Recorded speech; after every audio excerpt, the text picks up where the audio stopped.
A very good morning to all of you. Today we will start the synthesis of nanoparticles.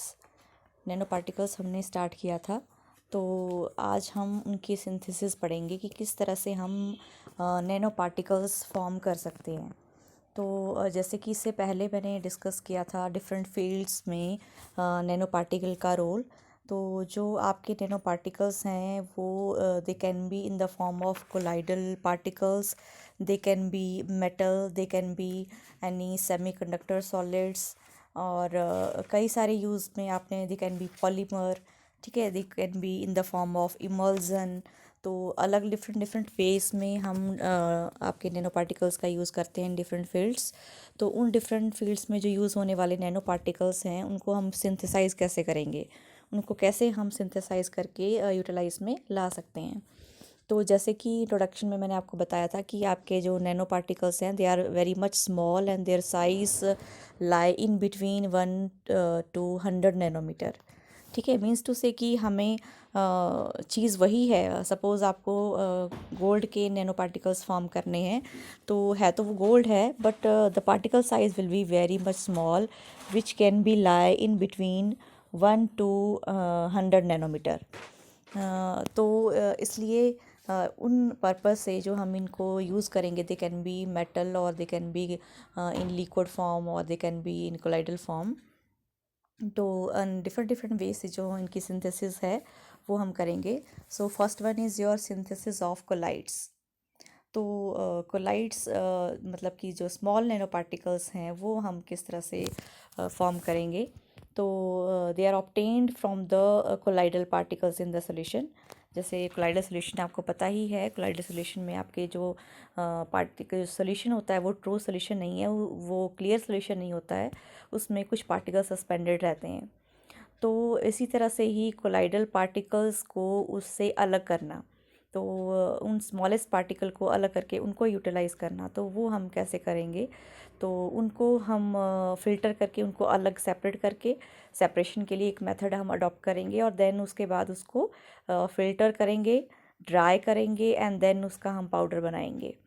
तो इसके लिए, इसको बनाने के लिए जैसे कि मैंने नीचे डायग्राम आपके लिए बनाया है।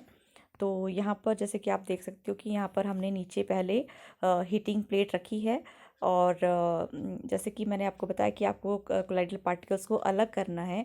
तो जैसे अगर किसी ने सेंट्रीफ्यूज पहले ग्रेजुएशन में यूज़ किया होगा, तो बहुत फास्ट अगर हम किसी चीज़ को मूव करते हैं, अगर हमें किसी चीज़ को सेपरेट आउट करना है तो बहुत स्पीड के साथ अगर हम स्पिन करते हैं उस सॉल्यूशन को, तो then we can separate them.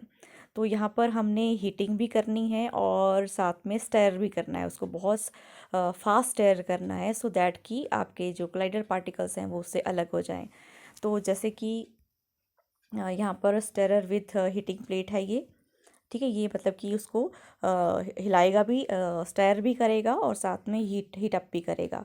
तो ये आपका कंटेनर है। इस कंटेनर में जैसे कि आप यहाँ पे देख सकते हो कि यहाँ पर हम मैग्नेटिक नीडल रखी हुई है। तो मैग्नेटिक नीडल जो है उसका काम क्या है, स्टायर करना, जो रिएक्टेंट मॉलिक्यूल्स होंगे उन मॉलिक्यूल्स को स्टायर करना। ठीक है, ये नीडल हो गई जो कि टेफ्लॉन की कोटेड होती है। और उसके बाद आपका ये रिएक्टेंट मिक्सचर है इसके अंदर जो डाला हुआ है, और यहाँ पर बीच में एक थर्मोमीटर यूज़ किया गया है, और साथ में जो ये वाला पार्ट है इसके थ्रू यहाँ पर हम अंदर जो आपके रिएक्टेंट मॉलिक्यूल्स को इंजेक्ट करेंगे। ठीक है, जो भी जिसके भी हमने आपके जो कोलाइडल पार्टिकल्स अलग करने हैं उस सॉल्यूशन को हम यहाँ से इंजेक्ट करेंगे। और यहाँ पर देखो इनर्ट गैस इनलेट लिखा है और ये इनर्ट गैस आउटलेट है। तो यहाँ पर दोनों, यहाँ से हम कोई इनर्ट गैस को यूज़ करेंगे, वो डालेंगे। इट कैन बी आर्गन और नाइट्रोजन। ठीक है, आर्गन और नाइट्रोजन कोई सी भी हम इनमें से आपकी इनर्ट गैस को यूज़ करते हैं। इसका यूज़ क्या है कि इन बिटवीन, बीच में जो रिएक्शन हो रहा है यहाँ पे, अगर अनकंट्रोल्ड ऑक्सीडेशन हो जाए, कहीं आपकी uncontrolled oxidation of the products ना हो जाए, तो इसके लिए हम ये इनर्ट गैस का यूज़ करते हैं। तो ये इसका रोल हो गया कि इसके लिए हम इसको यूज़ कर रहे हैं। यहाँ से तो आपने देख लिया कि यहाँ से तो हमने just we have to put the reactant molecules, और स्टेरर एंड हीटिंग साथ में आपकी यहाँ पर होती रहेगी। और इसी तरह से ही हमारे जो कोलाइडल पार्टिकल्स हैं वो आपके बनते जाएंगे, अलग होते जाएंगे, सेपरेट होते जाएंगे।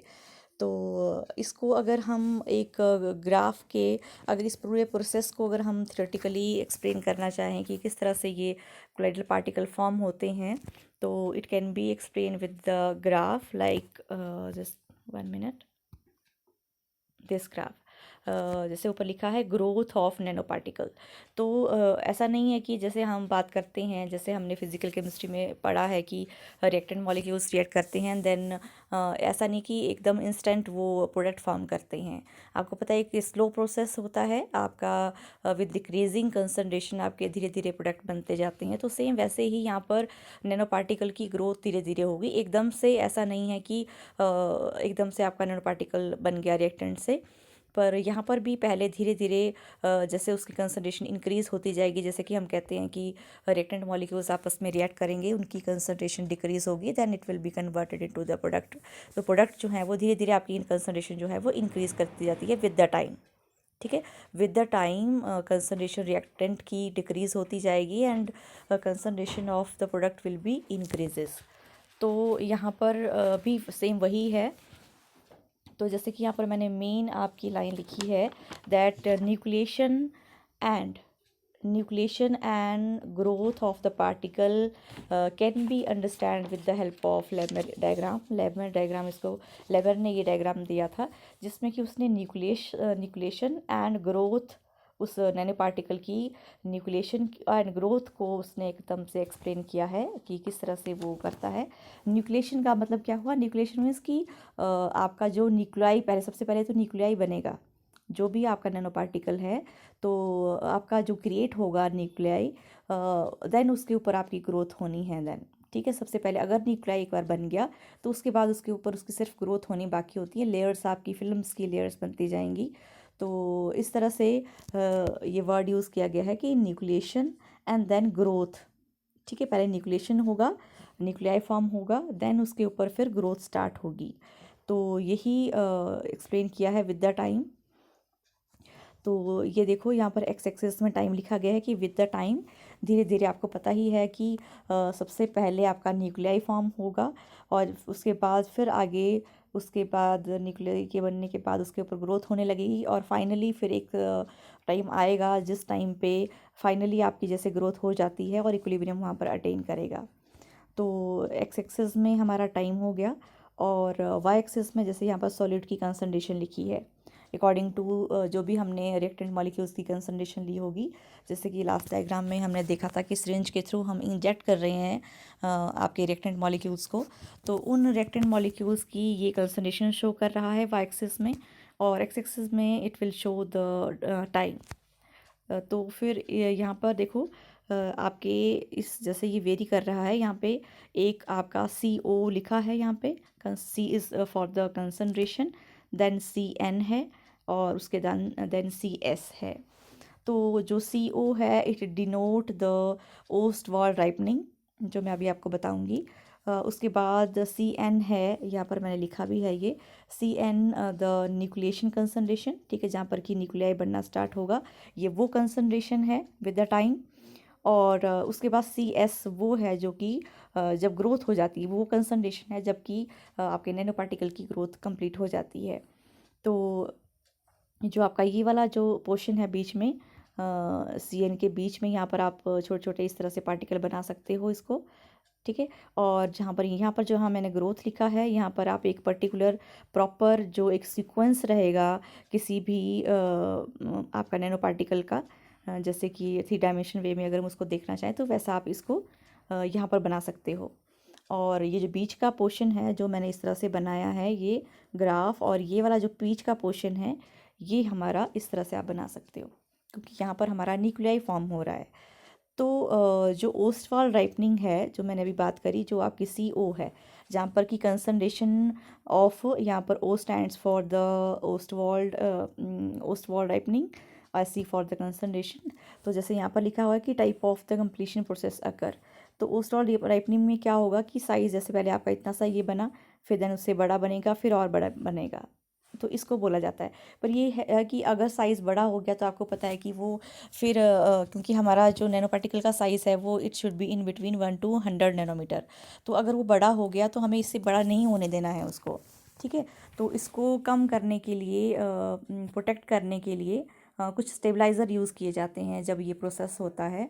जब भी पार्टिकल्स, नैनो पार्टिकल्स को फॉर्म करना है तो कुछ स्टेबलाइज़र यूज़ किए जाते हैं, सो दैट कि जो ओस्ट-वॉल राइपनिंग है उसको कंट्रोल में किया जाए, ठीक है। कंट्रोल में किया जाए मीन्स टू से कि we have to we have to take the step for, आपको उसके साइज़ को रिड्यूस होना करना है, मतलब कि हमें प्रोटेक्ट करना है सो दैट कि उसका साइज़ इंक्रीज़ ना हो।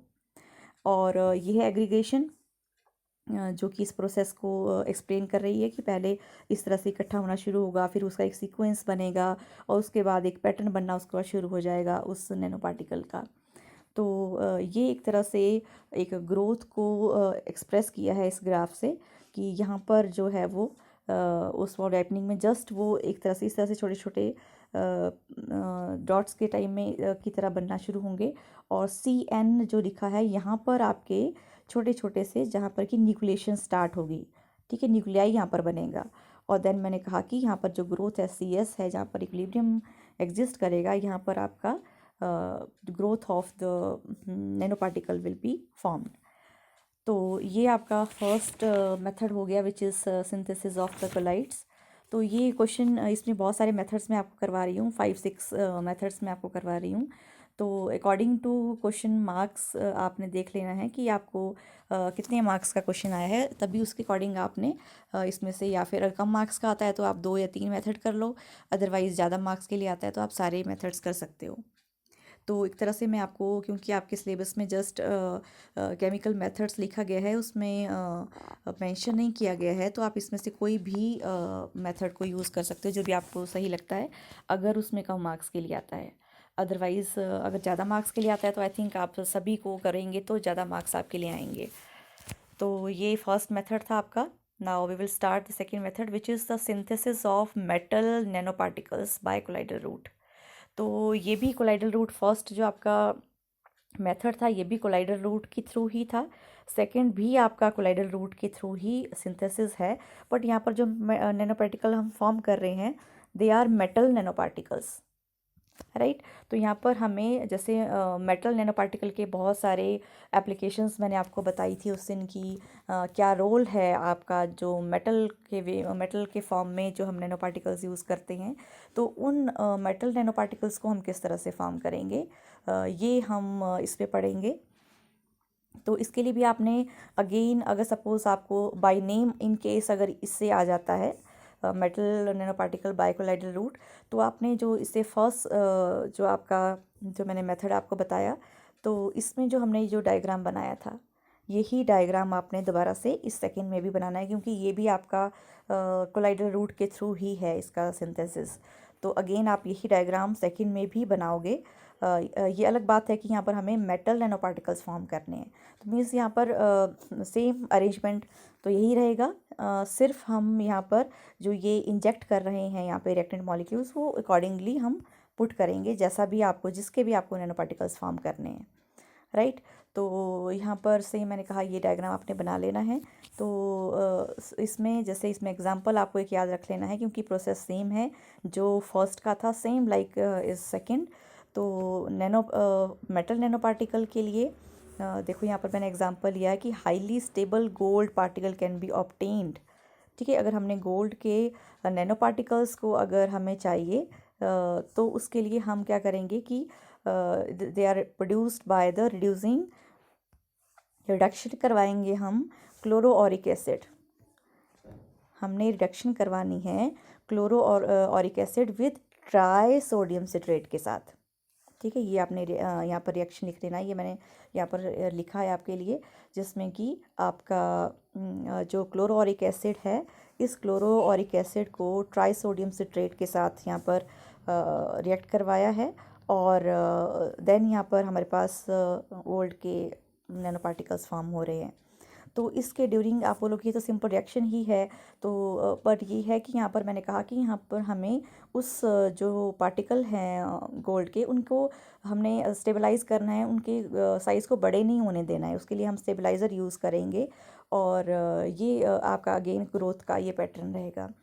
तो इसके लिए नीचे जैसे यहाँ पर मैंने थोड़ा सा डायग्राम बनाया है कि इसके प्रेजेंस में ये न्यूक्लिएशन हो रही है, ठीक है। जब ये इसके साथ इलेक्ट्रॉन इसके साथ आएगा और उसके बाद कंडेंसेशन होगी, जो फर्स्ट स्टेप में जो डायग्राम है, जब हम, क्योंकि उस पर आपको पता है कि हीटिंग और स्टायरिंग दोनों हो रही है, तो हीटिंग के बाद फिर जब कंडेंसेशन होगी, तो कंडेंसेशन के बाद अगेन फिर से सरफेस के ऊपर आपकी रिडक्शन होनी है, राइट। फिर रिडक्शन होने के बाद फिर आपके जो पार्टिकल्स होंगे वो अलग होते जाएंगे, जैसे यहाँ पर रिएक्शन में भी शो किया गया है आपका गोल्ड का पार्टिकल। तो ये जो डायग्राम यहाँ पर बना है, तो इसमें ये जो सेपरेट हुआ है, क्योंकि हमें इनको दूर दूर करना है, इसका साइज़ तभी स्मॉल हो पाएगा जब हम इसको जो फोर्सेस हम उनको अवॉइड कर पाएँ और उनकी अट्रैक्शन ना हो पाए उनके ऊपर। तो ये जो ब्लू कलर से मैंने यहाँ पर बीच में जो बनाया है, ये आपका नैनो पार्टिकल है। और इसके बाहर जो ये आयंस शो कर रहा है, इनको एक तरह से कैपिंग का नाम भी दिया जाता है। दे आर कैप्ड, मतलब इसको हम पूरे को अगर नाम देना चाहें, जो यहाँ पर ये डायग्राम बना है, it is stabilised and capped nano particle, ठीक है। ये स्टेबलाइज्ड है, कैप्ड है, क्योंकि इसके बाहर जैसे आप देख रहे हो, जो मैंने सेंटर में इस तरह से बीच में ब्लू कलर का सेंटर बनाया है और बाहर रेड कलर से इसको मैंने फिल किया है, ठीक है। तो साथ में है इसके बाहर आप अलग अलग शेप से इस तरह से कुछ बना सकते हो, क्योंकि इसके साथ जो है वो आपकी जो यहाँ पर रिएक्शन में जो हम शो कर रहे हैं, ये फॉर्म हुए हैं इसके साथ, ठीक है। तो इसको, इसी को ही हम इस तरह से कैपिंग का नाम देते हैं कि जो आपका पार्टिकल है उसके बाहर ये एज अ प्रोटेक्शन के लिए ये बाहर इसके साथ बन जाएगा, सो दैट कि दूसरे मॉलिक्यूल इसके साथ ना जुड़े, एग्रीगेशन ना हो। क्योंकि जब आपका जो इकट्ठे अगर ये होते जाएंगे तो इनका साइज़ बढ़ जाएगा, हमें साइज़ को नहीं बढ़ाना है। तो इसीलिए बाहर ये एज अ कैपिंग का काम करते हैं ये, जिससे कि इसका साइज़ नहीं बढ़ता है। तो दैट्स ये हो गया आपका synthesis of metal nano particles by colloidal root.